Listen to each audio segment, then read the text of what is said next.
Olá a todos, uma boa noite nessa nossa primeira live noturna. Hoje é um prazer estar conversando com a Tatiana Prazeres, direto de Beijing.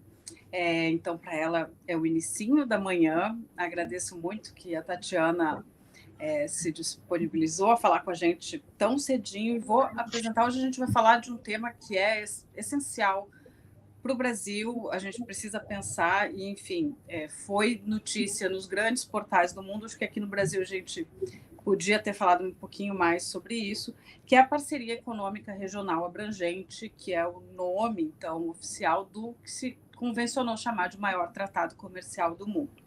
A Tatiana Prazeres, que vai conversar com a gente hoje, ela é Senior Fellow na Universidade de Negócios Internacionais e Economia em Pequim, e ela tem uma coluna semanal na Folha de São Paulo, onde escreve sobre a China e também sobre assuntos internacionais. Antes disso, por 5 anos, a Tatiana foi assessora sênior do diretor-geral da Organização Mundial do Comércio, e ela é servidora pública de carreira e também foi secretária do Comércio Exterior. Tem formação em Direito e doutorado em Relações Internacionais. Bom dia, Tatiana, um prazer estar aqui com você. Hoje, então, a gente vai falar sobre a parceria abrangente, né? Que se convencionou chamar, então, desse maior tratado comercial do mundo. E por que isso, né? Porque ele abrange 30% do PIB global e 30% da população global. Isso porque no ano passado a Índia acabou desistindo de sair, porque senão esse peso talvez fosse ainda maior, né? Então, para começar, primeiro que eu queria que você nos contasse, pode ser primeiro ou depois, como fala esse nome? Eu até hoje não sei. RCEP, RCEP, a gente é portuguesa, não é portuguesa. E queria ouvir de você essa dimensão, assim, o peso dessa parceria, o que isso representa no mundo, né? O que ela é. Uhum. Bom, Jana, é um prazer estar com você aqui. Eu sinto como se a gente já se conhecesse há muito tempo, porque eu sigo suas entrevistas. Enfim, você faz um trabalho incrível. Eu assisti recentemente a da Fabiana Datri, assisti Marcos Caramuru, muita coisa interessante sobre 5G. Então, enfim, sou fã do Radar. É um prazer estar aqui com você. O acordo é incrível como há nomes ruins para acordos comerciais, né? Realmente é uma sopa de letrinhas. Em inglês normalmente se chama de RCEP, ou RCEP. Outro dia eu estava numa conversa, inclusive com a Tatiana Rosito, vamos combinar como é que a gente vai chamar isso? Vamos chamar de RCEP? Vamos chamar de RCEP. Porque é um tema, então. Não, com certeza. O TPP, a Parceria Transpacífico, virou CPTPP, né? Então, enfim, eu acho que não é exclusividade desse acordo esse nome ruim, francamente um nome ruim.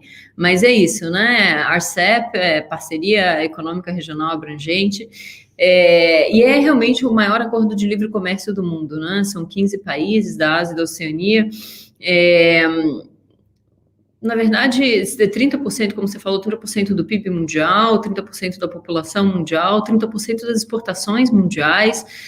Então, é realmente algo muito, digamos, muito importante, né, do ponto de vista de cobertura, né? A gente está falando uma parte muito importante do mundo. E como você falou, a Índia, né, deixou essas negociações na reta final, e se a Índia estivesse dentro, em termos de população mundial, você teria aí um salto ainda mais significativo, né? Não sei se você quer que eu comente um pouco o que é o acordo, Isso, eu acho que, assim, talvez, como eu sinto que no Brasil... Você comentou, tem uma coluna sua na Folha dedicada a esse tema, enfim, eu sei que alguns jornais deram, você mesma falou, né? Mas eu acho que a gente pode situar um pouquinho melhor, até numa básica linha do tempo, o que é a ASEAN, e que, na verdade, ele é um acordo que levou 8 anos sendo costurado, né? Acho que a gente pode ir bem do inicinho, enfim. Eu acho que você toca num ponto muito importante, né? A ASEAN, né, essa associação criada na década de 60, que na verdade serviu de catalisador para esse processo de negociação, né? É muito comum as análises dizerem que o acordo é centrado na China. Em algum grau é natural, né, digamos, dado o peso econômico da China, o peso da China para o comércio mundial, mas as negociações foram capitaneadas pela ASEAN. A ASEAN tem acordos comerciais com países da região, né, então chamados ASEAN mais um, né, 10 mais um. A ASEAN contém 10 países e tem uma rede de acordos, né, com a China, com a Austrália, Nova Zelândia, com Coreia, com o Japão. Então, havia, digamos, essa arquitetura comercial na região centrada na ASEAN, e eu acho que de maneira muito inteligente a ASEAN tomou a liderança para tentar consolidar esses acordos que já existiam, tendo, digamos, a ASEAN como eixo. É inteligente porque, claro, há muita rivalidade regional e esse esforço a partir da ASEAN, de alguma maneira, ajudou, eu acho, a relativizar essas dificuldades e a viabilizar o acordo. Então, na verdade, a origem é essa, a história é essa, né? Uma rede de acordos centrados a partir, centrados a partir da ASEAN, e esse processo durante 8 anos, um processo longo, muitas rodadas de negociação, muitos encontros entre os ministros, digamos, levou à consolidação do que existia antes, mas não é só a consolidação do que existia antes, porque às vezes se critica o acordo por isso, na verdade já existia acordo de livre comércio ligando boa parte da região, mas a verdade é que com o RCEP a gente tem novos vínculos comerciais, né, se estabelecem. Não que não houvesse comércio naturalmente, eu me refiro a novos acordos onde não existia. Né? Por exemplo, entre China e Japão, até o RCEP não havia um acordo comercial, um acordo de livre comércio, né, que acabasse com as tarifas entre os dois. Então, o RCEP, digamos, preenche essa lacuna nessa arquitetura. Japão e Coreia, da mesma maneira, né, não havia um acordo comercial, um acordo de livre comércio entre os dois, e o RCEP, digamos, preenche esse vácuo.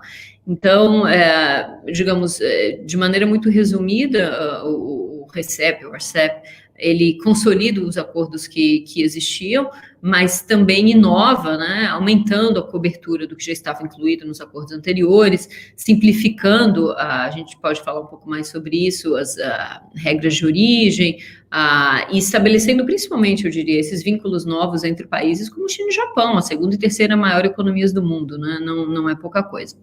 O acordo tem 20 capítulos temáticos, como a gente chama, então tem uma parte que trata, por exemplo, de propriedade intelectual, uma parte que trata de serviços, trata de barreiras técnicas. De maneira geral, a avaliação é que esses capítulos têm uma ambição moderada, né? Então, eles partem do que há na OMC, basicamente, e acrescentam um pouquinho, né? Não é revolucionário, não é um acordo que está, digamos, na fronteira, né, digamos, da definição de novas disciplinas para o comércio, mas ele avança em relação ao piso, né? Todos são membros da OMC, então você avança em relação ao que é o padrão, internacional. E aí, claro, a eliminação de tarifas, né, de imposto de importação para o comércio entre esses países. Há um cronograma para desgravação, como a gente chama, um cronograma que tem, digamos, como referência básica 20 anos, em até 20 anos essas tarifas vão desaparecer. Parece muito, né, mas, enfim, é importante, né, um compromisso jurídico com não só diminuir, mas eliminar boa parte das tarifas do comércio e manter essas tarifas, digamos, congeladas, né, em zero, ou seja, não é uma concessão que você faz hoje e que depois muda o governo, se muda de ideia e volta a aumentar tarifas dentro do acordo, né? Então, existe esse benefício também do compromisso jurídico internacional com o acordo. E mais, o que eu acho que é uma coisa que é importante também, o acordo permite que no futuro, o acordo acaba criando uma plataforma, né, de diálogo permanente entre esses 15 países e permite que no futuro haja maior cobertura de comércio. A gente fala que o acordo cobre cerca de 90% do comércio entre os países, então tem uma parte de produtos que está excluído. A gente pode ver no futuro a cobertura sobre esses novos produtos. Pode haver ampliação de regras, eu falei, né, basicamente a OMC e um pouquinho mais, mas pode haver mais. Pode haver, por exemplo, novos capítulos. O acordo não tem capítulo sobre meio ambiente ou sobre questões trabalhistas, que os acordos de nova geração normalmente têm. E pode haver inclusão de novos países membros, como você falou, a Índia decidiu ficar fora, mas os membros, os participantes, né, do RCEP deixaram a porta entreaberta para a Índia, digamos assim, né? Então, a Índia ou outros podem vir a se juntar a esse grande acordo comercial. Legal. Eu acho que você falou alguns pontos assim que eu queria reforçar. Você comentou sobre essa questão de serem 20 anos parecem muito, mas na verdade não é, porque aí esse é o prazo, e eu acho que o que fica mais, se falou muito, foram assim, 90% das tarifas vão ser eliminadas, né, nesses 20 anos, então isso é muito ou pouco. E essa outra questão também de que é visto como uma crítica de que o acordo poderia ser pouco ambicioso, pouco audacioso, né? Como é que você enxerga isso? Ele é realmente pouco ambicioso ou, na verdade, não, ele representa... Você falou muito nessas questões de um marco jurídico e pode mudar governo, não, quer dizer, isso me parece que você vê como uma questão positiva e de que ele não estaria apenas só referendando acordos que já estavam aí na roda, pelo menos com menos países, mas que já estavam sendo costurados, né? Eu acho bem importante esse ponto que você levanta, Janaína, sobre as críticas, né, que são feitas ao RCEP. E realmente eu vi muito na imprensa internacional comentários um pouco que diminuem, desdenham, digamos, né, o que é o acordo. É claro, por um lado, a manchete é o maior acordo de livre comércio do mundo, e aí os especialistas, né, os trade nerds, assim, vão olhar os detalhes, e aí, em parte, tem razão, em parte não, né, então deixa eu explicar um pouco como é que eu, pelo menos, vejo essa questão.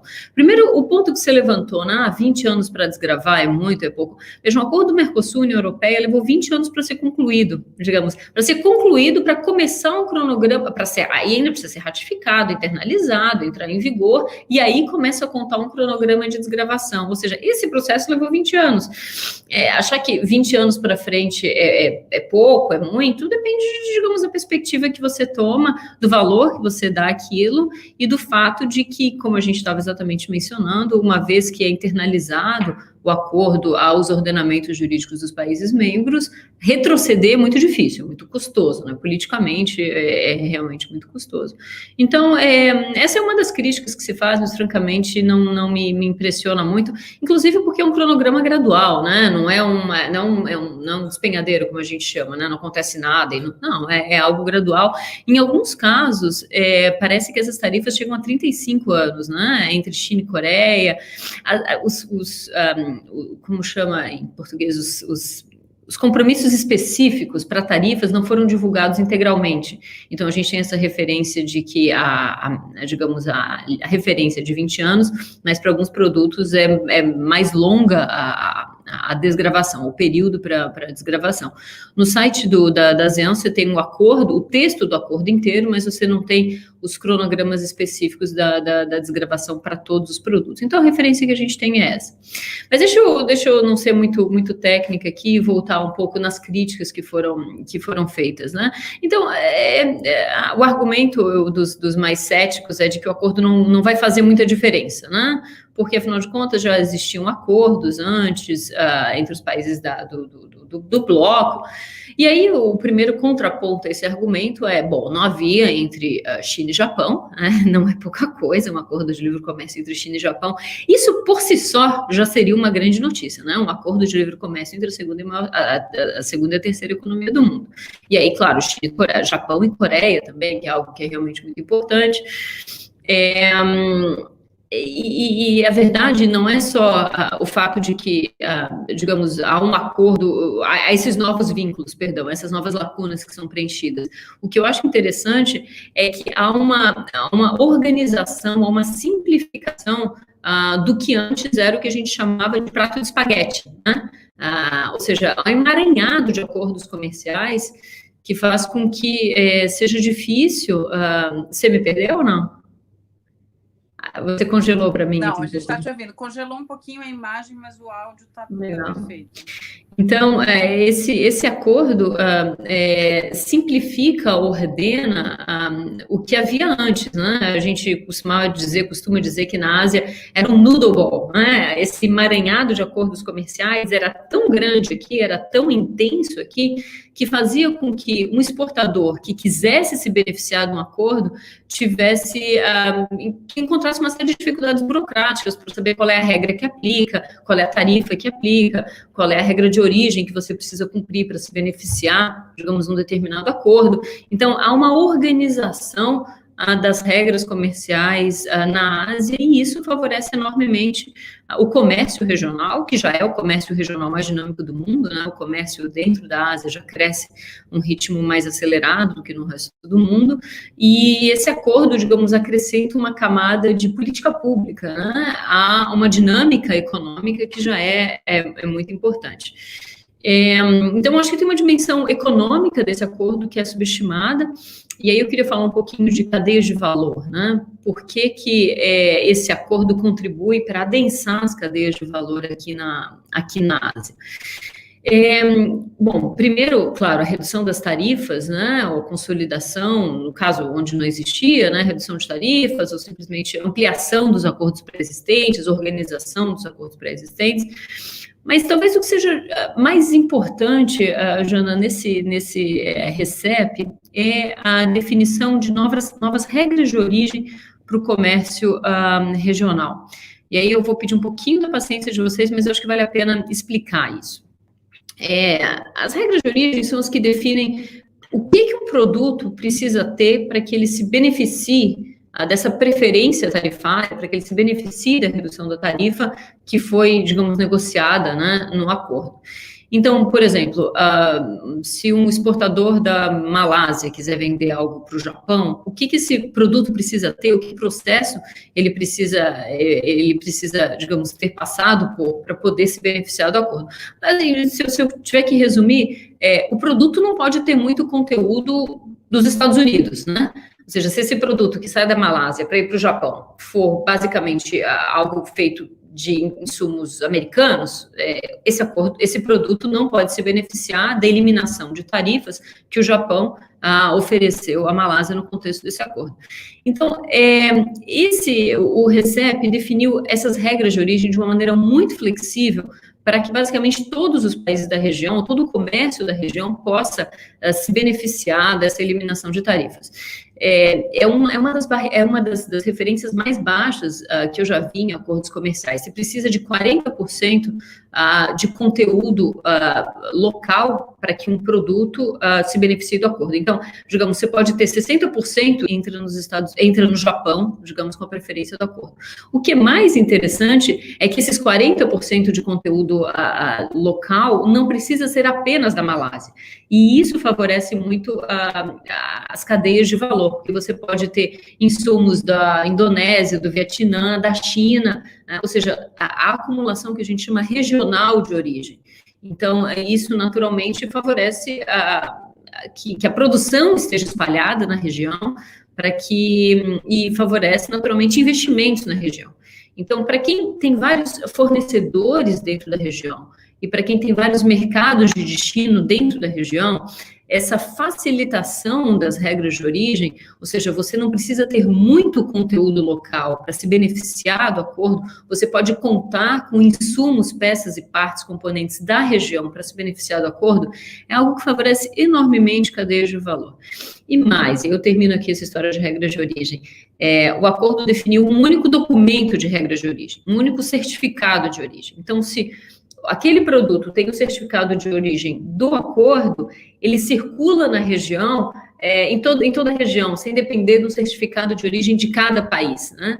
Então, tem uma série de aspectos relacionados à comprovação de origem, ao que confere origem, né? Não só é mais fácil você, digamos, que o seu produto tenha origem na região, como é mais fácil comprovar que ele tem origem, portanto, o produto E aí, o produto a gente pensa em bem final, mas eu estou falando aqui de bens intermediários, peças, partes, componentes. Isso tudo favorece essa dinâmica de cadeia de valor na Ásia, que já era algo naturalmente muito forte e que é o valor agregado do RCEP em relação àquele emaranhado de acordos comerciais de ASEAN mais um, e outros vínculos, né, entre os países que hoje fazem parte do RCEP. Então, um valor adicional muito, muito importante aí desse acordo. Legal, Tatiana. Você estava falando sobre essas questões, né, da origem, e aí até 40% você consegue, enfim, ter as mesmas, garantir que o produto seja local e tal. Eu me lembrei de um outro aspecto que o Marcos Yank escreveu em um artigo bastante recente também, em que ele fez até uma analogia com a teoria dos gansos voadores, assim, que é uma teoria que vem lá do Japão, do início do século passado, e que tentava tratar da indústria dentro do Japão, né, como as que subiram tecnologicamente vão ajudando as demais empresas ou setores. Isso tem a ver, de certa forma, com cadeia de valor, enfim, não cadeia global de valor, mas, enfim. E aí, que essa teoria dos gansos voadores teria sido definidora lá para o início do desenvolvimento econômico japonês. E aí o Marcos Yank fez essa comparação de que o RCEP podia ser um mecanismo disso, quer dizer, as economias que estão ali, de certa forma, liderando, e aí muita gente até considera que hoje o ganso líder é a China e não mais o Japão, como ele já foi antigamente, conseguiria, por meio da parceria abrangente, compreensiva abrangente, é difícil falar, parceria econômica regional abrangente, no nome em português, que ela conseguiria ter essa característica também, levando muito provavelmente para os países, talvez da ASEAN ali, de certa forma, desenvolvimento por meio de transferência de tecnologia que seria facilitada pelo RCEP. Você enxerga, de certa forma, isso como algo possível, de que as economias menos desenvolvidas vão acabar tendo, de certa forma, mais um caminho de desenvolvimento por causa do RCEP? Eu acho que sim, Jana, eu acho que essa é uma questão muito, muito interessante, né? Veja, a gente está falando de acordo de livre comércio com a China, né? Não é pouca coisa, e são decisões difíceis para muitos países da região, né? Veja, quando a gente pensa em eliminar imposto de importação para produtos chineses para vários países do mundo, isso é impensável, né? E eu acho que aqui na região, na verdade, a China precisa ser vista como uma oportunidade, né? E os países se colam, né, digamos, nesse ambiente de comércio, investimentos, cadeias de valor, exatamente para tentar crescer junto, né? Exatamente para tentar se beneficiar, digamos, desse maior dinamismo econômico, comercial, desenvolvimentos tecnológicos, etc. E digamos, avançar, né, nessa base, ou seja, não lutar contra isso, mas de alguma maneira buscar tentar proveito tentar tirar proveito dessa dinâmica. Eu acho que é assim que eles veem, e a verdade é que muitos países da região, principalmente à medida em que a China vai crescendo, em que a mão de obra na China vai se tornando mais barata, a gente já vê há muitos anos, né, um deslocamento de investimentos mais intensivos em mão de obra para a região, mas, na verdade, o que começa como investimentos em função da mão de obra também vão ganhando sofisticação ao longo do tempo, né? Vão se tornando, digamos, mais... o componente tecnológico desses investimentos vai crescendo, porque simplesmente a tecnologia vai se desenvolvendo e a China, as matrizes, etc., vão tendo condições de investir também em tecnologia nos países da região, né, um pouco no entorno da China, e aí é toda uma dinâmica positiva que se estabelece a partir dessa base, e o crescimento econômico da Ásia é um pouco prova disso, né? Então, quando a gente vê, como eu estava comentando, há fluxos, há um maior dinamismo de comércio aqui, ou seja, o comércio aqui cresce mais do que cresce o comércio internacional, o crescimento do PIB, que é maior do que o crescimento do PIB mundial, é um motor, né, da Ásia, e seria enfim, apesar de ser difícil a decisão, eu acho que há poucas alternativas, né? É difícil tentar se esconder da China ou tentar, digamos, se proteger da China. Eu acho que a inclinação aqui é oposta, ou seja, como é que você se cola, né,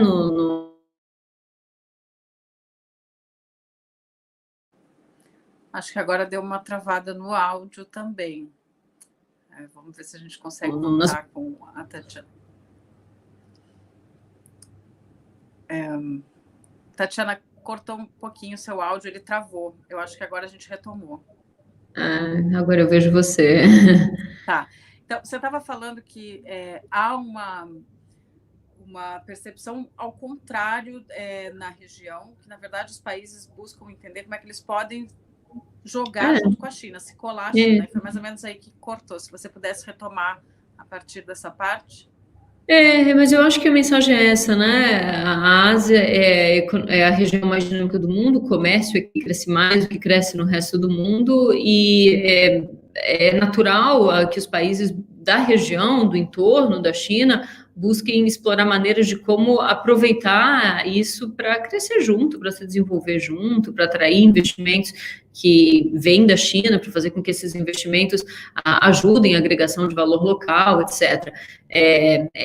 Eu comentava, às vezes é difícil politicamente a decisão de se abrir, né, de eliminar as tarifas, mas a alternativa também é muito custosa, porque há um custo de oportunidade de você se descolar, né, dessa economia que é altamente dinâmica, cada vez mais baseada em tecnologia, ou seja, qual o caminho, né, para os países que se colarem no crescimento chinês, no desenvolvimento da região, para crescer junto, né? É algo que Então, na verdade, eu acho que a decisão aqui está tomada, né? Não há como se esconder disso, e seria uma perda de oportunidade brutal.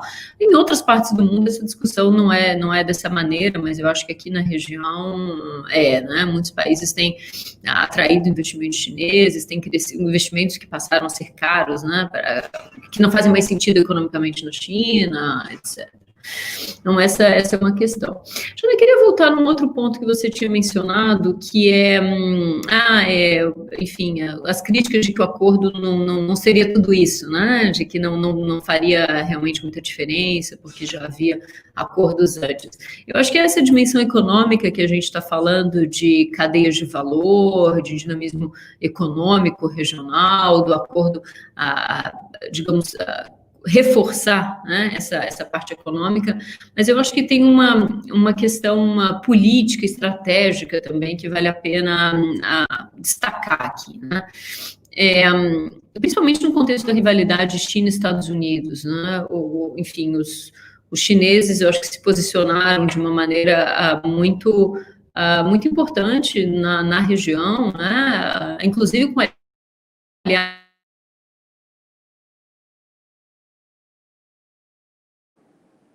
Acho que a gente perdeu o áudio de novo, um pouquinho. Eu acho que eu caí para você, foi isso? Foi. Você estava falando que os chineses se posicionaram na região, e aí acho que você está falando da região aí do entorno, Sudeste Asiático, é isso? Eu acho que principalmente se a gente pensar na rivalidade China e Estados Unidos, né, há um valor estratégico do RCEP para a China que é inegável. Veja, a gente está falando de a China ter feito um acordo de livre comércio com aliados importantes dos Estados Unidos, militares, aliados militares. Então, veja, um acordo inclui China, mas inclui Japão, Coreia, Austrália, né? A Nova Zelândia. Então, é muito interessante ver como a China se movimentou para ocupar espaço, um pouco o vácuo deixado pelos americanos aqui, talvez concentrados nos últimos anos numa agenda muito de segurança na região, um pouco voltada para a dimensão econômica, né, digamos, do acordo, da região, da parceria dos Estados Unidos com os países da região. Legal. Eu queria fazer uma pergunta, que você está falando justamente dos diferentes integrantes do acordo. Aí você citou as questões militares, né, o Japão e a Coreia do Sul. Mas antes, deixa eu dar boa noite, Sérgio Lopes, o Alexandre Coelho, Wagner Lopes, agora a Vera Lee entrou, o Paulo Azevedo também. O Nelcon Presley, que sempre nos acompanha, pensando sempre negativamente sobre a China, está aqui também, não acreditando muito na efetividade do RCEP, mas, enfim, estamos aqui abrindo várias janelas para tentar explicar esse tratado. Eu queria perguntar para você sobre a Austrália, né? Porque a Austrália hoje tem uma relação bastante difícil com a China, mas ela está também nessa parceria, né? Como que você enxerga esse movimento no momento em que a relação bilateral está tão delicada, para não dizer até desandando quase, parece, dessa impressão, e elas estão juntas nesse acordo? Uhum. Esse eu acho um ótimo ponto. Janaína, é impressionante a deterioração do relacionamento China-Austrália, né? Acho que todo mundo que acompanha a China de perto não cansa de se surpreender com as notícias diárias, assim, da troca de farpas entre os dois. É realmente muito, muito impressionante. E aí, nesse contexto, é muito interessante ver que os dois, né, fazem parte, acabaram de assinar um acordo de 15 de novembro, o RCEP. Né? Há vínculos econômicos muito fortes entre China e Austrália, a comunidade de chineses na Austrália, que, enfim, uma comunidade importante de chineses na Austrália, estudantes, turistas, enfim. Como é que eu vejo isso, né, diante dessas tensões? Eu acho que é um sinal muito positivo para médio e longo prazo, ou seja, os países ambos reconhecem que o relacionamento bilateral hoje é muito difícil, mas, ao mesmo tempo, tomam a decisão de, digamos, estreitar os vínculos olhando para o futuro, né? Ou seja, a gente vai superar essa dificuldade, vai encontrar uma maneira de conviver com as diferenças, mas nós não hesitamos em relação ao entendimento de que a médio e longo prazo é fundamental para a China e a Austrália intensificarem os vínculos entre si e os vínculos com a região. Né? Nenhum dos dois quer estar excluídos, né, digamos, dessa dinâmica positiva da região, e ambos estão dispostos, interessados a médio e longo prazo, superar essas dificuldades, mas manter essa visão estratégica de que o relacionamento econômico é muito importante, seguirá sendo muito importante. Então, eu acho que é interessante destacar esse aspecto que você falou. O acordo vai resolver essas dificuldades de hoje entre China e Austrália? Não é disso que se trata, né? Não é disso que se trata. Mas, ao mesmo tempo, digamos, superadas essas questões, que tem uma dimensão política, naturalmente, muito forte, há um marco regulatório que dá mais previsibilidade, estabilidade, visão de longo prazo para o relacionamento bilateral, que é o que eu acho que é bastante importante.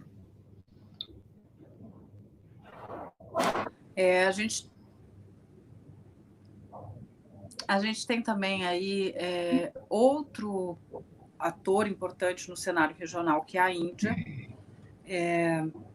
de certa forma também com atritos com a China, embora a cúpula dos BRICS tenha acontecido há pouquíssimo tempo, né? Foi no dia 17 de novembro. Pragmaticamente, os países mantêm, então, uma ótima relação. No ano que vem, os BRICS serão sediados na própria Índia, enfim. Mas a Índia optou por sair desse acordo, e foi uma decisão do ano passado. O que a gente leu aqui na mídia no Brasil é que teria saído porque tinha muito medo por sua indústria doméstica, né? Que o acordo poderia ameaçar, de certa forma, a indústria doméstica da Índia. Eu queria ouvir um pouquinho de você sobre o que você entende, ou como é que você interpreta essa saída da Índia, o peso disso, enfim. Uhum. A China é o elefante na sala, né? O elefante que decidiu sair da sala, né? Todo mundo falou muito sobre a Índia no contexto dessas negociações, porque, de fato, a Índia estava nas negociações desde o início e participou das negociações até praticamente a reta final, como você mencionou. O acordo prevê um fast track, né, uma maneira simplificada para a Índia regressar, caso ela deseje concluir as suas negociações. importações. A Índia tem um acordo com a ASEAN 10, né? A Índia era uma dessas relações que a ASEAN já tinha na macro-região. Eu acho que faz sentido isso do governo indiano hesitar em relação a eliminar imposto de importação para produtos chineses, né? O que eu leio sobre a Índia, a imprensa indiana, às vezes lembra muito o Brasil, ou seja, é um país que quer abertura, mas não quer. Eu vi os indianos negociando na OMC, isso era muito claro, né? É um país grande, é um mercado grande, é um país de tarifas relativamente altas, né? Como o Brasil, país grande, mercado grande, tarifas relativamente altas, e é sempre essa discussão sobre como usar o mercado interno para alavancar o crescimento da indústria, né? Então, em que medida eliminar imposto de importação para produtos chineses não prejudicaria, né, digamos, essa lógica? Agora, diferentemente do Brasil, a Índia tem um déficit comercial enorme com a China, né, o que dificulta ainda mais essa discussão interna. Eliminar a tarifa é algo que é politicamente difícil, né, e especialmente se você tem tarifas relativamente altas, como é o caso da Índia. Agora, eu acho que, pensando médio e longo prazo também, há um custo de oportunidade muito grande para a Índia ficar fora do acordo, né? Porque quanto mais se adensarem as cadeias de valor na região sem a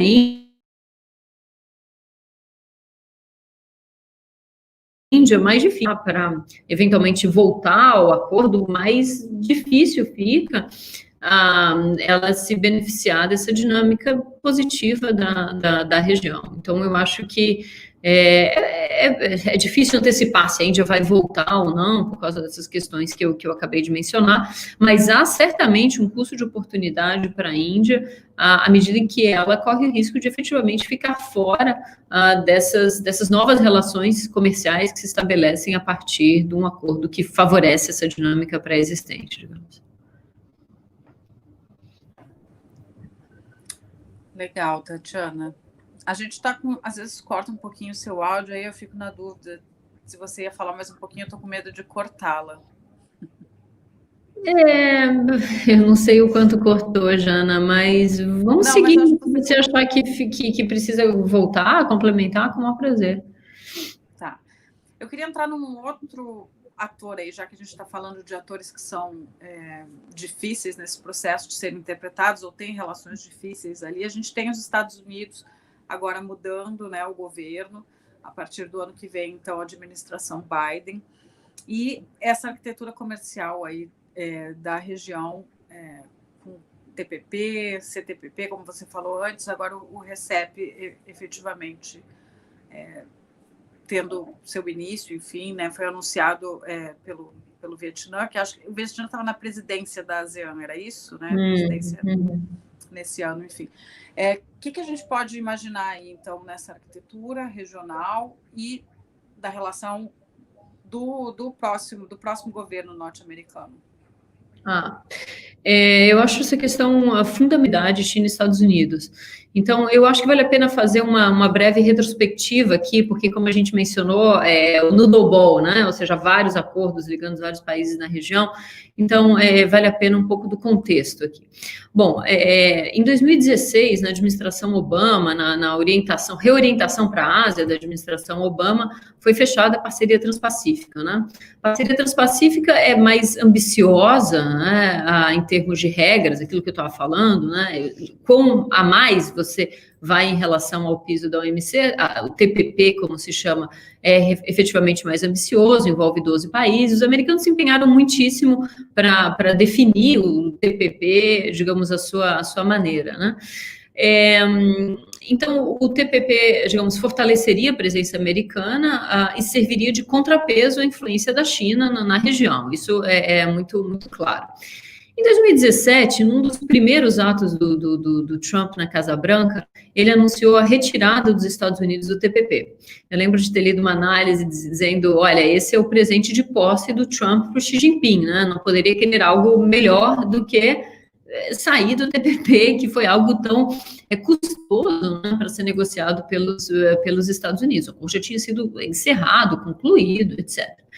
Bom, o que talvez a administração Trump não contasse é que os 11 que ficaram seguiriam adiante, o Japão, a Austrália tiveram um papel importante nisso, e fecharam o que foi chamado de CPTPP. Bom, basicamente, o TPP com 12, menos os Estados Unidos, você tem o CPTPP. Vejam, a China, nesse contexto, acelerou os esforços para concluir o RCEP, né? O RCEP, claro, já vinha sendo negociado, mas a China, naturalmente, viu a conclusão do RCEP como uma forma de consolidar a sua presença na região e minar os esforços dos americanos para isolá-la, né? Isso também é muito claro. O que eu acho interessante, Jana, é que eu acho que o RCEP acaba evidenciando a fragilidade do chamado decoupling, né, do descolamento da economia chinesa, a economia americana em relação à China. Porque quanto mais a China se integra à Ásia, mais custoso fica para os Estados Unidos se descolar da China, né? Ou seja, se descolar da China é cada vez mais se descolar da Ásia, que é o polo dinâmico da economia mundial. E mais, se para funcionar o decoupling exigiria que os demais países tomassem partido, né, tomassem partido dos americanos para de alguma maneira isolar a China, conter a China, evitar que a China tivesse acesso a determinados suprimentos, tecnologias, etc., o RCEP atua na direção oposta, né? Você tem mais países fortalecendo seus vínculos com a China, inclusive aliados importantes dos americanos, como a gente comentou. Eu acho que o RCEP acaba criando um problema novo para o Biden, né? O Biden acaba que eu acho que vai sentir a pressão para que os Estados Unidos não fiquem para trás na Ásia. E é interessante porque mesmo que o TPP tenha sido negociado quando Biden era vice-presidente dos Estados Unidos, hoje o clima mudou nos Estados Unidos, né? É custoso, é politicamente custoso para os Estados Unidos retomarem uma agenda de voltar ao TPP ou se juntar ao CPTPP. Não há apetite em Washington para isso nesse momento, o comércio não vai ser a prioridade número 1 do Biden, mas ao mesmo tempo há o desconforto de ter ficado para trás e a pressão por o que você vai fazer em relação a isso. Eu acho interessante pensar em qual era, né, a política de Trump, a política comercial de Trump para a Ásia, né, porque Obama tinha uma, se goste ou não do TPP, foi algo que foi costurado, né, digamos, no contexto de aumentar a presença dos Estados Unidos aqui. E eu acho que se é que o Trump tinha uma política comercial para a Ásia, ela claramente falhou, né? Ela falhou porque a guerra comercial com a China, acho que teve resultados minguados, né? Teve resultados, enfim, pouco expressivos, mas principalmente quando a gente pensa na arquitetura comercial da região, os anos Trump viram a conclusão do TPP sem os Estados Unidos e a conclusão do RCEP com a China. Né? Então, é muito interessante ver como, e algo típico, né, do Trump, ele destruiu o que existia, né, o que foi feito na administração anterior, não colocou nada no lugar, né, que substituiu uma coisa por outra, não colocou nada no lugar, e o vácuo foi rapidamente ocupado pelos chineses. Então, essa dimensão político-estratégica do RCEP é algo muito importante, especialmente para a China, e eu acho que quando se fala, o acordo só cobre 90%, vai levar 20 anos para desgravar, as pessoas não estão dando valor devido para essa dimensão política, né? Além de a dimensão econômica ter valor em si, como a gente falou, esse aspecto político é algo que é realmente muito importante, que não pode ser ignorado. Né? Interessante. O Diego Lopes pergunta como é que você enxerga o Japão nesse cenário da RCEP também. Não sei se você tem olhado para o Japão especificamente. Bom, claro, o Japão é economia importantíssima na região, busca estabelecer seus vínculos, né, com outros países, acordos de livre comércio com outros países, fez um acordo de livre comércio com a União Europeia, por exemplo, foi um dos líderes, né, nessa transição do TPP para o CTPP, e de alguma maneira tem essa visão de que a integração da economia japonesa na região é algo que os beneficia. Então, acho que os japoneses são muito pragmáticos pragmáticos nesse sentido, muito empenhados em garantir que essas cadeias, digamos, fluam e se intensifiquem no comércio regional. Acho que o Japão tem um papel muito importante, esse movimento pró-comércio na região, né? É muito interessante, Jana, e para mim me faz pensar como é difícil antecipar tendências em política comercial, né? Eu acho que se falou muito sobre, se falou sobre o fim da globalização, sobre um backlash contra o comércio, sobre sentimentos anti-comércio no mundo, e aí, sai, né, esse acordo de livre comércio, que é o maior acordo de livre comércio do mundo, quando a gente pensa em, enfim, 30% do comércio, do PIB, da população. É muito interessante, enfim, eu acho que é importante, né, é uma lição de humildade a gente observar como é difícil generalizar em matéria de política comercial, como é difícil antecipar tendências, e eu acho que o Japão aí é uma força pró-comércio na região, no plano internacional, apesar desse vínculo muito forte com os americanos, que hoje claramente tem um pé no freio, né, em matéria de conclusão de acordos comerciais, de multilateralismo, de regionalismo. Se é que há um apetite por comércio, esse apetite por comércio nos Estados Unidos até agora esteve em 1 a 1, né? Ou seja, são os americanos sozinhos buscando essas relações com outros países, e não é a linha que tem adotado o Japão. Já que a gente está falando de Japão, tem até uma pergunta, não está citando só o Japão, mas usa o Japão como um exemplo. Alexandre Coelho pergunta: se for possível, é possível entender que o RCEP pode ser positivo para ampliar o uso do renminbi nas transações comerciais entre os países que estão dentro da parceria? Aí ele cita como exemplo China e Japão transacionando em renminbi. É uma ótima questão. Eu acho que sim, para a sua pergunta, Alexandre, bom que você está aqui também. Eu acho que não só a internacionalização do renminbi, mas vários projetos importantes da política externa chinesa, de alguma maneira, se complementam ao RCEP, né? Eu ouvi uma análise interessante, por exemplo, sobre a relação entre o Belt and Road, né, a iniciativa do Cinturão e da Rota, e o RCEP, né, o RCEP. Ou seja, se a iniciativa do Cinturão e da Rota investe em infraestrutura física, em conectividade, o RCEP dá uma dimensão do software para essa relação, né? Então, um país, digamos, para que um país, para você aumentar a competitividade do comércio exterior de um país, você precisa ter infraestrutura, logística, portos, aeroportos, estradas, etc., o que o Belt and Road, de alguma maneira, se propõe a fazer. E você precisa ter um software adequado, você precisa ter um ambiente regulatório que favoreça esse fluxo comercial, e o RCEP, de alguma maneira, contribui para isso, ao simplificar, facilitar o comércio na região. Então, enfim, eu falei do Belt and Road, mas, na verdade, as coisas se complementam, e eu acho que na cabeça dos chineses, sim, há uma sinergia muito grande entre vários projetos de política externa da China, internacionalização do renminbi sendo uma delas, né? Legal. A gente está falando de China aí tão central, e aí ela acabou, de certa forma, se integrando a essa parceria, ou enfim, quer dizer, uma surpresa ali nesse mundo. Vamos ser multilaterais, vamos ser, enfim, manter o livre comércio, enfim, coisas que a China tem falado tanto, né? E, de repente, o tratado aparece como muita gente viu como uma grande vitória da China, outros como da ASEAN, enfim, o que seja, mas a gente está aqui do outro lado do mundo, a gente tem o Brasil, então, nesse processo, vendo todos esses países tão importantes. Você citou o Japão, segunda economia, enfim, terceira, né? Tem alguma lição que o Brasil possa tomar em relação à RCEP? Qual a importância dessa parceria, desse tratado para o Brasil e seu comércio exterior, na verdade, né?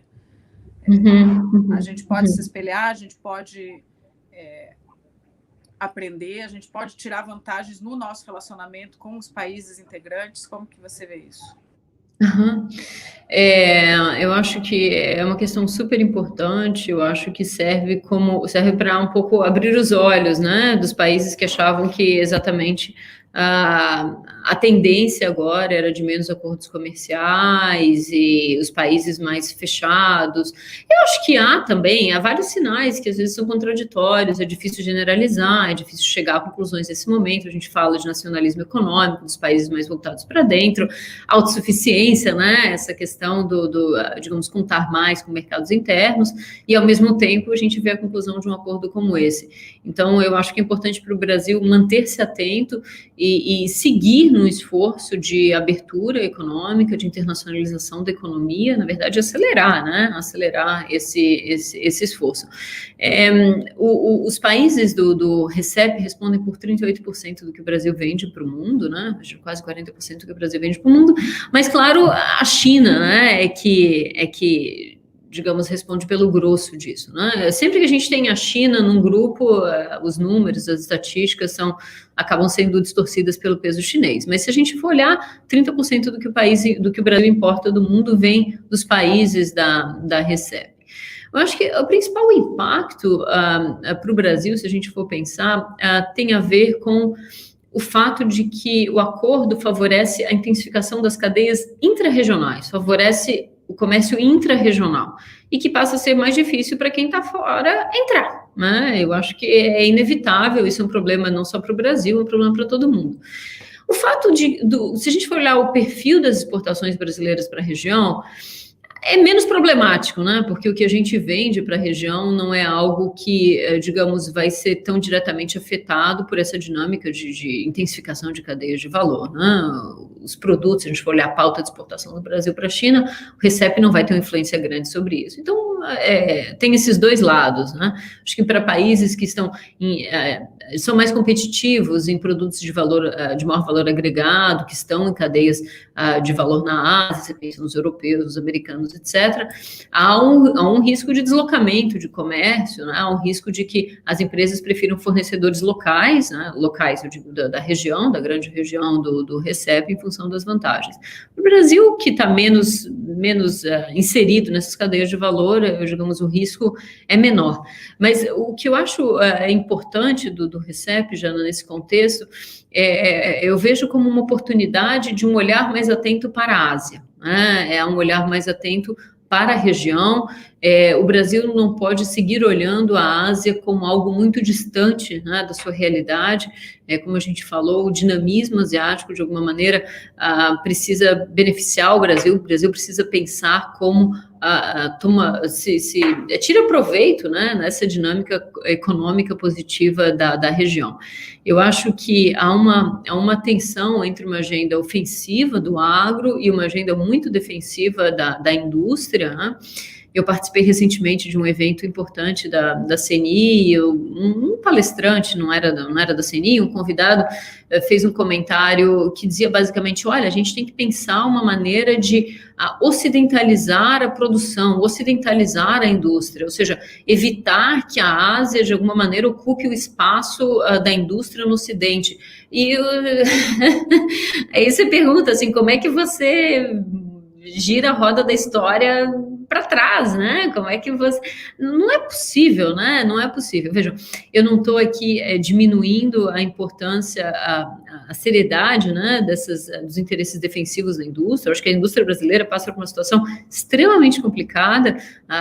O comércio exterior da indústria, as exportações industriais do Brasil há anos vem passando por uma situação difícil, mas você não resolve os problemas da indústria na base de defesa comercial contra a China. Você não resolve o problema da indústria na base de antidumping contra o produto chinês. Ou seja, qual é a agenda ofensiva, qual é a agenda propositiva, construtiva que o Brasil tem em relação à China? E aí não é só o governo, acho que são as empresas também, a participação das empresas brasileiras aqui na China, a presença é pequena, o setor privado também vê a Ásia como, digamos, muito distante, muito difícil, muito complicada, e é importante que a gente supere essa barreira e realmente faça tenha um esforço dedicado em entender melhor, buscar oportunidades de como se inserir nessa dinâmica mais positiva, né, da economia mundial nesse momento. E são desafios que partem de premissas, às vezes, até um pouco deslocadas da realidade. Assim, eu vejo no agro muita gente defendendo o fato de que a China é dependente do Brasil e pronto, por exemplo. Né? A gente ainda tem pouca presença na Ásia, me parece, também, até para tentar entender daqui a pouco dinâmicas que poderiam trazer parceiros para cá, para dinamizar a indústria, e não estou falando só do agro, enfim. Está rolando aqui nos comentários um monte de comentários, muita gente comentando, falando sobre tecnologia e educação na China, e aí um dos comentários que o pessoal está fazendo aqui é de que nessa semana a China pousou na Lua, e foi a Chang'e 5, né, que pousou na Lua, que é essa sonda, e eles querem trazer fragmentos de rochas chinesas, lunares para a China, para estudar, enfim, desde a década de 70 que isso não existia. Aí eu vou fazer uma autopropaganda, o Radar tem uma live de alguns meses atrás, mas é com a Rita Feodrip, que estuda muito o programa espacial chinês, e aí não só o lunar, mas ela fala muito sobre todos esses processos. Dei uma procurada nas playlists do Radar, que é muito legal, e ela inclusive comenta a questão de educação, quanta gente se formou em engenharias e blá blá blá. Então, assim, o programa espacial chinês, ele não é de graça, assim, ele é extremamente ambicioso, mas ele tem um plano muito bacana. E o que a gente estava comentando também, porque a Rita havia escrito uns textos para o Radar comentando sobre cronograma, e eles estão cumprindo o cronograma, tudo que eles estavam planejando para acontecer tal ano, por exemplo, em 2019, posar no lado escuro da Lua, isso aconteceu e tal. Então, é interessante a gente olhar para isso. E aí, mais um adendo, saindo um pouquinho da conversa com a Tatiana. Desculpa, Tatiana, mas enfim. Imagina. Eu não sei se você vê Netflix aí, tem uma das primeiras produções de animação do Netflix com um estúdio, ele é norte-americano, mas tem em Xangai, que é o Pure Studio, que é uma subsidiária da DreamWorks em Xangai. Lançaram uma animação muito fofinha no Netflix, que chama Caminho da Lua, que conta a história da Chang'e, que dá nome à sonda espacial chinesa, e é uma deusa, na verdade, uma entidade mitológica que tomou uma poção, se tornou imortal e foi morar na Lua. E aí eles tratam essa história agora a partir de uma personagem que é uma criança, a Fei Fei, que acredita na Chang'e, e a Chang'e viaja e ela encontra lá o programa espacial lunar chinês, está lá os equipamentos que a China tem mandado para a Lua. É super legal, gente. Se vocês puderem assistir A Caminho da Lua, eu não sei se você assiste Netflix, Tatiana, mas é muito bacana. E é considerado meio que uma peça de soft power chinês, embora tenha sido feita pelos Estados Unidos. A produção é norte-americana, o áudio original é em inglês. Você estava ali falando um pouquinho antes do decoupling, né? Quer dizer, na indústria cultural, me parece que os Estados Unidos estão interessadíssimos na China, né? Quer dizer, em várias outras, na verdade. Mas, enfim, vamos voltar para cá, eu acho. Vamos soltar os assuntos mais chatos. Não, é muito interessante ver como Hollywood, digamos, produz pensando também na bilheteria chinesa, né? É o maior box office do mundo e, enfim, você falou, decoupling é mais complicado do que parece em algumas áreas. Não está acontecendo no setor financeiro, por exemplo, né? Apesar de toda a retórica de decoupling, esse ano a gente viu a abertura de alguns segmentos, uma abertura gradual, a conta-gotas, mas acontecendo também. Não é muito complexo em função do grau de conexão das duas economias. Eu acho que há uma dimensão da indústria cultural em relação a isso, com certeza. Com certeza, com certeza. Bom, eu acho que a gente, pensando de novo em Brasil, né? Antes também aqui rolaram algumas questões em relação a 5G. Brasil me chamou, eu sei que esse não é o nosso tema hoje, mas hoje nas notícias houve, o que eu li foi que o governo, tudo bem, a especulação não tem fonte, é tudo em off, as fontes são em off, então, mas de que o governo Bolsonaro estaria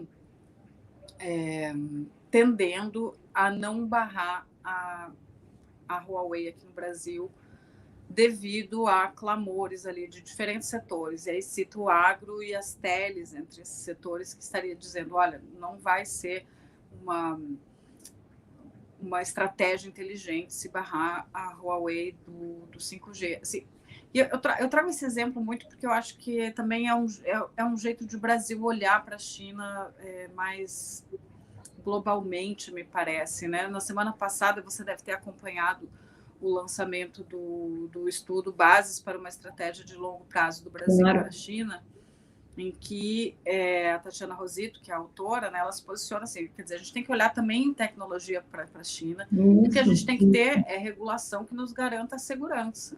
Quer dizer, a lição tem que ser feita dentro do Brasil, né? Quer dizer, me parece que o Brasil precisa olhar para a China um pouco como a gente estava falando antes, assim, com mais estratégia, entendendo melhor. Qual a sua visão a partir da China? Você que está aí, imagino que conversa com muita gente. Eu acho que quem está na China consegue ter uma visão um pouco mais madura, talvez, das nossas relações com a China. Como é que faz para vencer essa barreira e popularizar mais esse conhecimento, dinamizar mais, não sei. Você tem a coluna na Folha, que eu acho que presta um trabalho fantástico em tentar mostrar um pouco como é a China. Mas eu já ouvi um pouco sobre isso. Não, são várias questões que a sua pergunta abre. Eu acho que há muito desconhecimento em relação à China, muito preconceito em relação à China, e enfim, necessário um esforço para tratar o tema China de uma maneira equilibrada, bem embasada.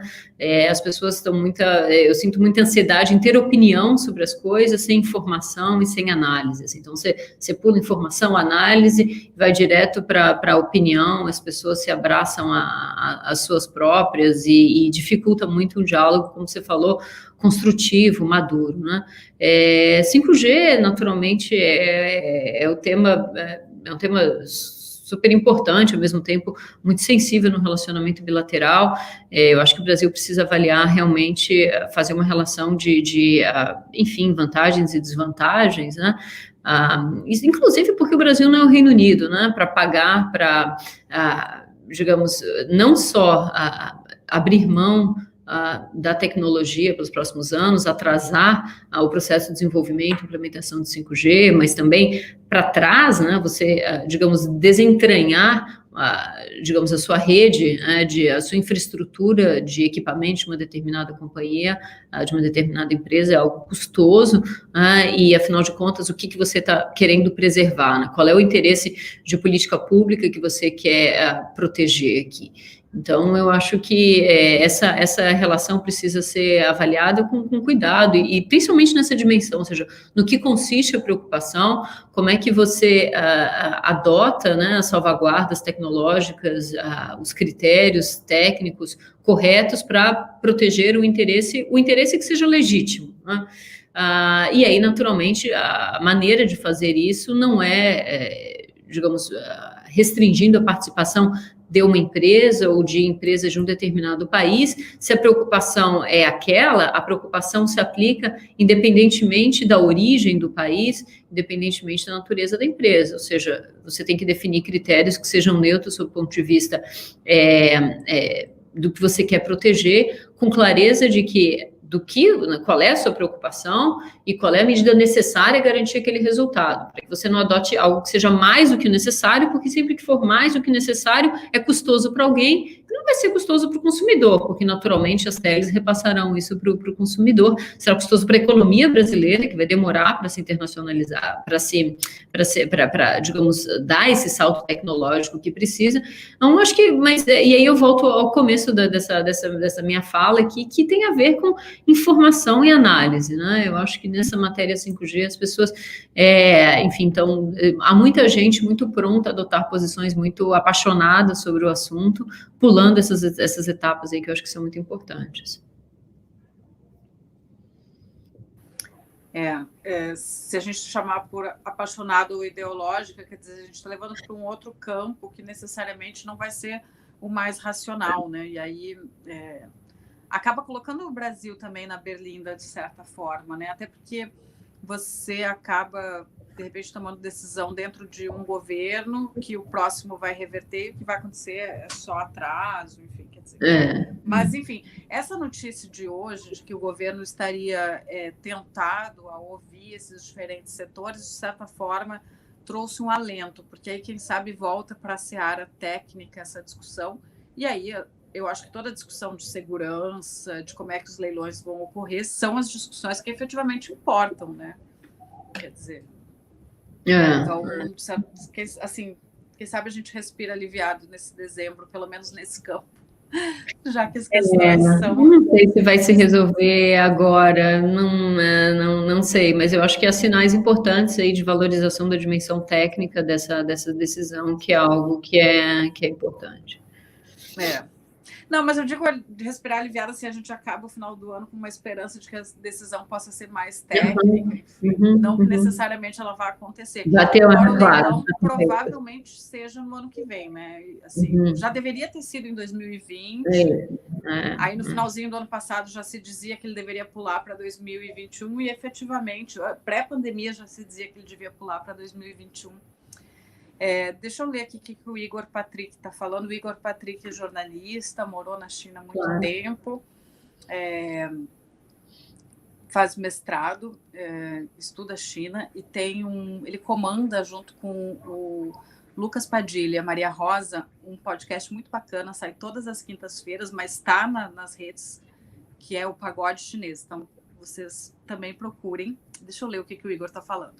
Oi, Janaína, muito bom assistir a live com uma pessoa tão experiente e generosa como observa como a Tatiana. E aí ele tem uma pergunta em relação ao RCEP e TPP. Como o Brasil pode aproveitar esse fluxo entre mercados e qual dos acordos deveríamos olhar com mais atenção caso a China se una ao TPP? Igor, que bom que você está aqui. Eu sou fã do Observa, do Pagode. Vocês fazem um trabalho incrível, exatamente naquilo que a gente falava antes, assim, necessidade de conhecer melhor, o desconhecimento muito grande. Então, parabéns aí para vocês. Eu acho que você tocou num ponto muito bom que eu gostaria mesmo de mencionar. Agora, uma reunião, foi na reunião da PEC, na reunião da PEC em novembro, o Xi Jinping disse que a China considera favoravelmente se juntar ao CPTPP, né? Ou seja, aquele acordo que foi, digamos, costurado pelos americanos e que o Trump deixou, né, no começo da sua gestão.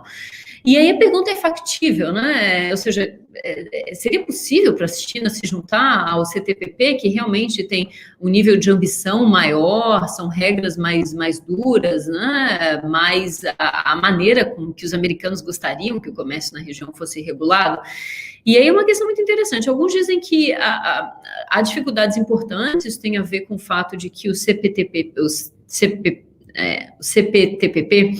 tem regras sobre subsídios em empresas estatais, né, que alguns dizem, como é que os chineses conseguirão, né, cumprir essas regras, né, principalmente na área de subsídios em empresas estatais. Há outras também, como a propriedade intelectual, temas trabalhistas, comércio digital, mas principalmente em empresas estatais, como é que a China faria isso, né, ou seja, que reformas, que mudanças a China estaria disposta a fazer para que as suas políticas sejam compatíveis com as políticas desse acordo, né.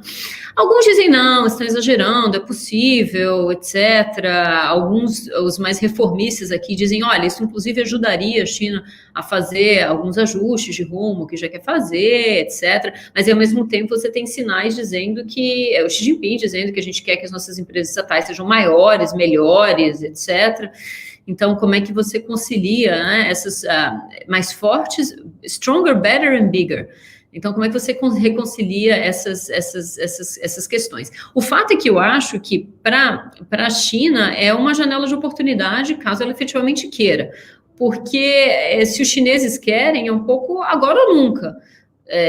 Se a administração Biden considere, não se sabe, em algum momento voltar ao TPP ou ao CPTPP, se a China quiser entrar, tem que entrar antes, porque senão não entra mais, né? Então, eu acho que essa é um pouco a questão que se coloca. Há vários países, é bom lembrar, acho que são 7, que estão nos dois, né? No RCEP e no CPTPP. Então, há aí um grupo de países, né, que estão nos dois acordos, e alguns analistas falam que talvez para a China pudesse ser interessante fazer parte do CPTPP e construir um grande acordo, e aí, vejam, vai até, enfim, Chile, Peru, né, então seria México, Canadá, e aí realmente seria algo extremamente abrangente, ambicioso, mas isso eu acho que é um pouco especulativo já, né? A China entrar no CPTPP já seria algo, digamos, impensável, né? Até muito pouco tempo atrás, mas de fato o que a gente está vendo aqui na Ásia são coisas impensáveis acontecendo, então não dá para excluir, não, e eu acho que os chineses veem isso, digamos, este momento como uma janela de oportunidade que pode não durar. Se vão fazer efetivamente, se interessa efetivamente, quão custoso seria para a China se adaptar às regras do novo acordo, são todas interrogações que ficam no ar aí.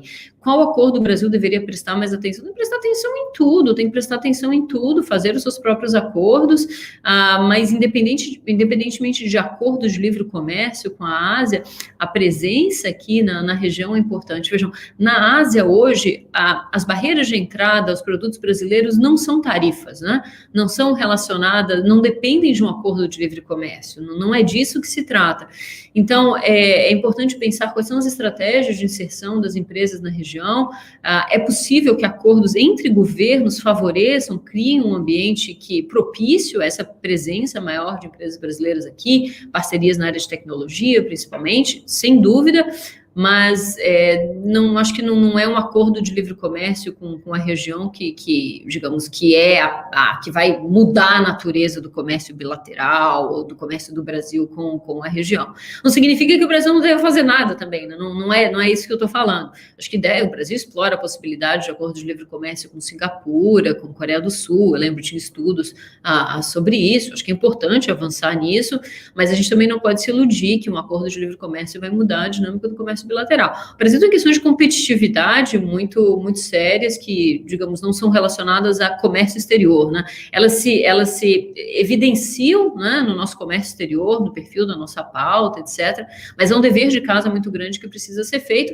E, às vezes, é verdade, a abertura comercial favorece, acelera, cria pressão para um dever de casa que deveria acontecer independentemente dessa pressão externa.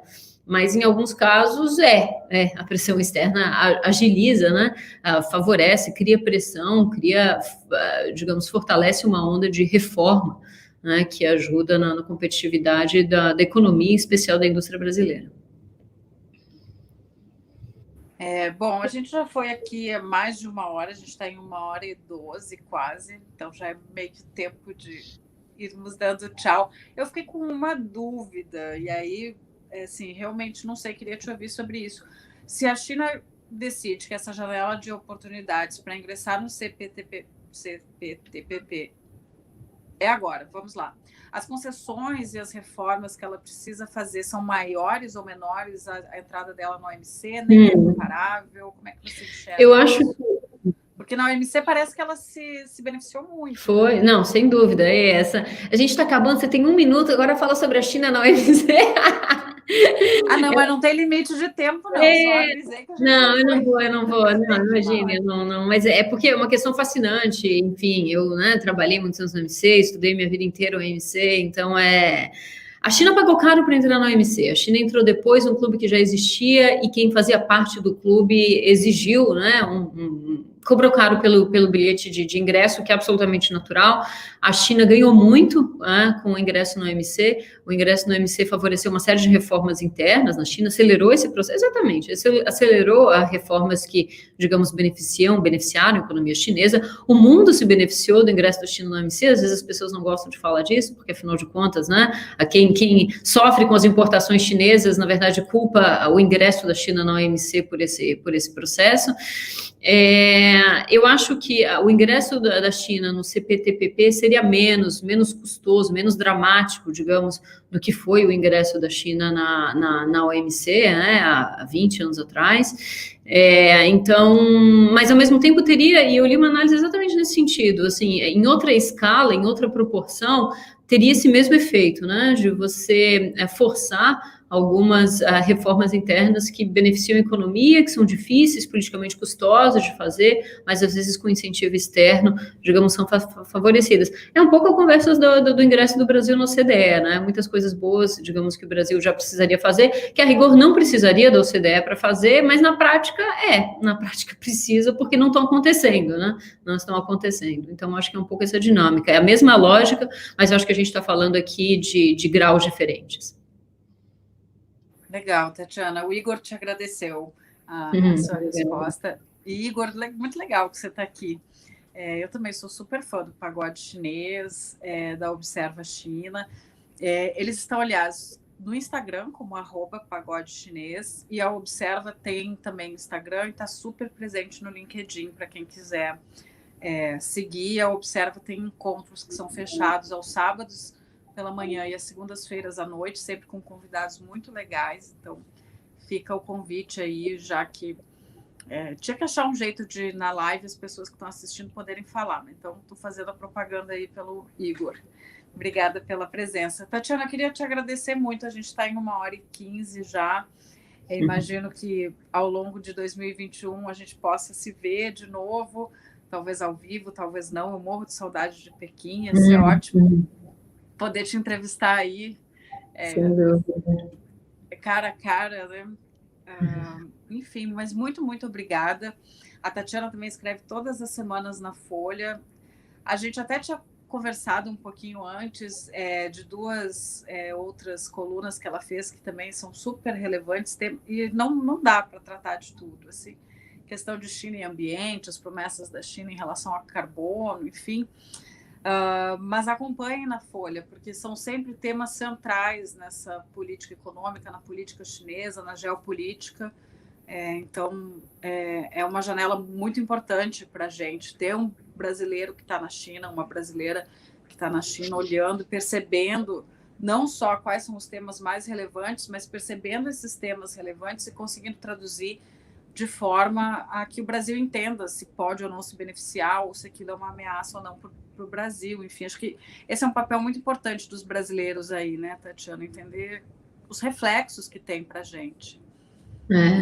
Obrigada, Jana, obrigada. Eu acho que é o que a gente estava falando, né? É contribuir para reduzir essa defasagem de conhecimento, ajudar a construir ponte. E o desafio de fazer de maneira equilibrada, né? O desafio de fazer de maneira equilibrada, informação, análise, isso tudo é importante. Amanhã, na Folha, eu escrevo sobre redução da pobreza na China. Afinal de contas, os ex-pobres deixaram de ser pobres, falando sobre isso. Muito legal, muito legal. E é um super tema, né? Porque era um dos objetivos para esse ano. Então, vou ler amanhã. Esse ano a China queria eliminar a pobreza. Então, é um dos objetivos para 2020. Aí veio a pandemia, então é um super tema. O Paulo Azevedo está dizendo que sempre te lê na Folha. O Alexandre Coelho está agradecendo e dando parabéns pelo evento, assim como o Sérgio Lopes. É isso aí. Bom, Tatiana, muito, muito obrigada. Então, e um bom dia aí, que você está começando o seu dia, né? Obrigada, foi um prazer, Jana, falar com você. Sucesso para o Radar e à disposição também. Espero encontrar você em breve aqui pessoalmente em Pequim. Legal. Tchau, tchau. Tchau, obrigada.